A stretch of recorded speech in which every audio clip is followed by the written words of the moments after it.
video, I wanted to share with you kind of some things that we have been working on in our front yard. We have been doing so much outdoor work, but now we have moved into refreshing our pathways in the front and just kind of tidying up our landscaping. When we moved in 6 years ago, there was just so much overgrowth, and so I'm going to show you what that looks like. I'm also going to be doing things in the kitchen today. I haven't done a cooking or baking video in a while. We will definitely be making some more sauerkraut. There are times that we never eat it, and then there are times that my family cannot get enough and they're still wanting sauerkraut, and it's super easy. You've seen me make it in previous videos. I am also, for the very first time today, making sourdough tortillas for our tacos. We also went up to the car show, which is just a block away from us. We live in this sweet little town, and we have the best little traditions that just are things that we look forward to. And the fact that we are so close to our town square, we just get to walk basically across the street and be a part of all the fun things that our town does. And so we went and did that with the kids today as well. Hope you enjoy this video, and let's get going with our cooking today.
One of the things I love about sauerkraut is how easy it is to make.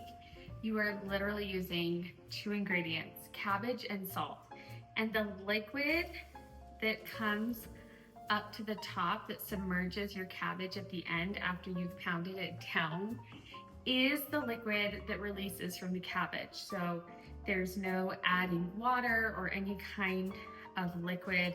The natural salty brine is what creates that beautiful sour crisp flavor that we love. A tablespoon of salt per medium head of cabbage, and then you just slice it really thin.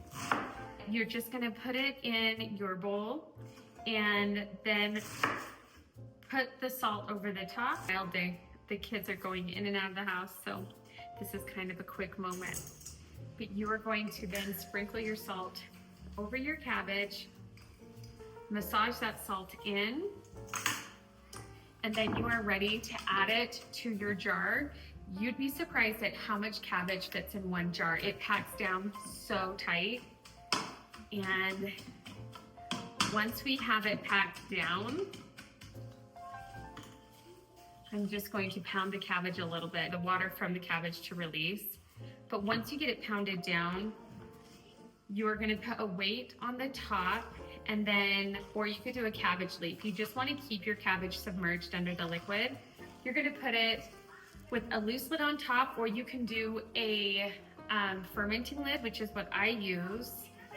Put it aside for about 4 to 5 days and just keep checking it.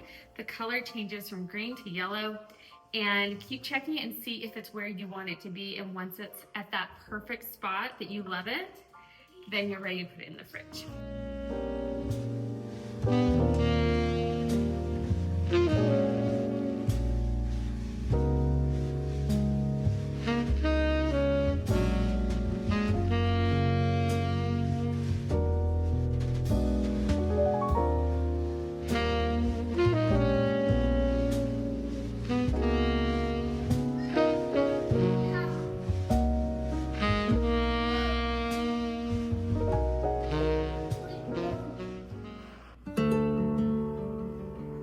In today's video, I wanted to share with you a little bit of our home and the before. This is when we first moved in. We had a huge pine tree in front of our house that was blocking most of our view, which we had removed at the beginning of 2021.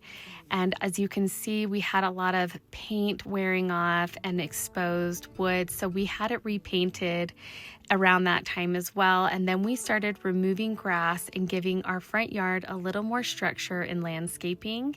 And this year we decided to add this stone to the sidebar of our home right here, where we have laid down some black plastic sheeting to be a barrier for the weeds. We love this product. It is a decorative pathway base, and we have just slowly added it around our home. We used it for our patio that you saw in my previous video of our patio DIY. And we're just going to clean up this sidebar so that we don't have weeds growing, that we don't really have to maintain it. I love planting drought-resistant, heat-resistant plants such as Russian sage and lavender. And I just kind of wanted to show you a little bit of our front yard, a peek of before and afters, and I hope that you enjoy this little tour of what we have done so far.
It has been so rewarding to work on this home year after year, and especially to see where we have been and where we are now.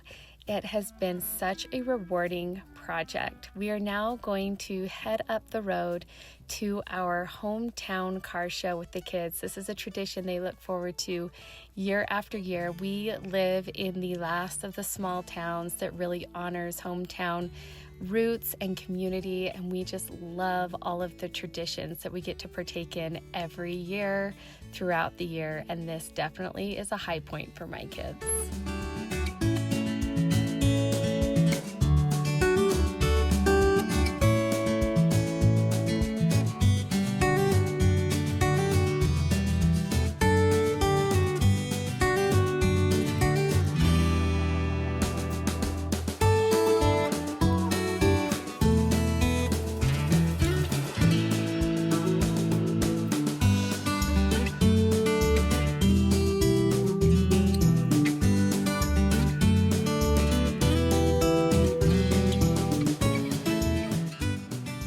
are back home, and I wanted to share with you a podcast that I was listening to that really gave me an important insight of summertime. And sometimes we just have this expectation that summer is going to be just so fun and full of all these breaks and relaxing.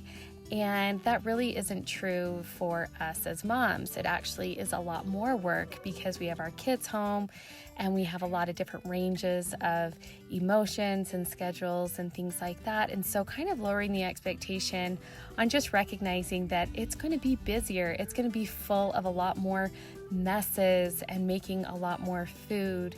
And one of the ways that I've been able to kind of combat that is creating something that we're doing every day, like a summer schedule for my family and my kids, so that we have something to look forward to.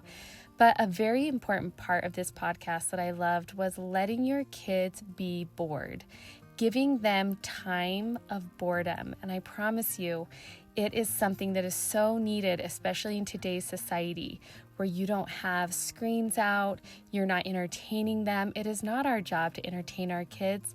It is our job to love them and to provide for them. And this has been a really big thing for me in letting my kids be bored. We don't have the shows on, and just watch what happens. There is magic in the boredom. They find games to play, their imaginations start to run wild, they start to create forts and memories together that they wouldn't otherwise if we had just chucked their schedule full or put a screen in front of them. So that is a really big thing. And the second thing that I wanted to hit on is fairness. And she talked about how it's very important that you're not always making everything even and fair, like if you break a pretzel and one side's bigger than the other and you try to make it even, because in that respect, we are teaching our children to be comparing what someone else has to what they have, and that they're only happy if they have the exact same thing as someone else. And I didn't ever think of that. I also wanted to share with you this amazing sprayer. I have it linked on my Amazon. It actually pours my avocado oil and sprays it. It is fabulous. It is my favorite gadget in my kitchen.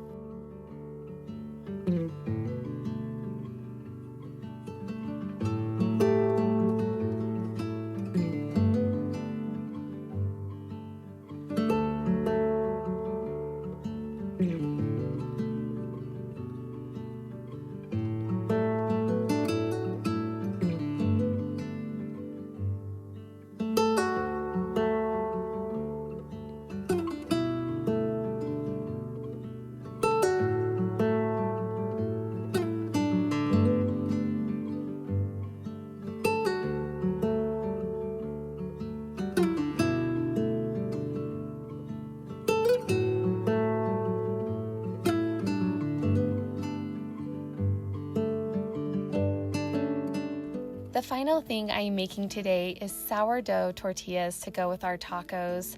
I actually got this recipe from Lisa from Farmhouse on Boone. I absolutely love her recipes. I definitely cannot claim this as my own.